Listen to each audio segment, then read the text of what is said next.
Ce que cet homme vient de jeter à l'eau, c'est de l'explosif. Il lui suffira de patienter quelques minutes pour voir apparaître à la surface des dizaines de poissons morts. Un procédé qui fait de plus en plus d'adeptes sur les côtes libyennes. C'est la raison pour laquelle le nombre de poissons baisse. Cette technique est mauvaise car elle étourdit le poisson et le déchire en morceaux de l'intérieur. Ce n'est pas bon pour le consommateur. Le poisson fait partie des aliments quotidiens des Libyens. Si la pêche traditionnelle continue de fournir les étals des marchés, elle est désormais concurrencée par la pêche à l'explosif. Une méthode décriée à cause de ses ravages sur l'environnement.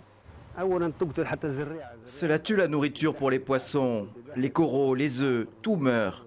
La dégradation de la faune et des fonds marins n'est pas la seule conséquence. Chaque année, la pêche à l'explosif fait des dizaines de morts et de blessés.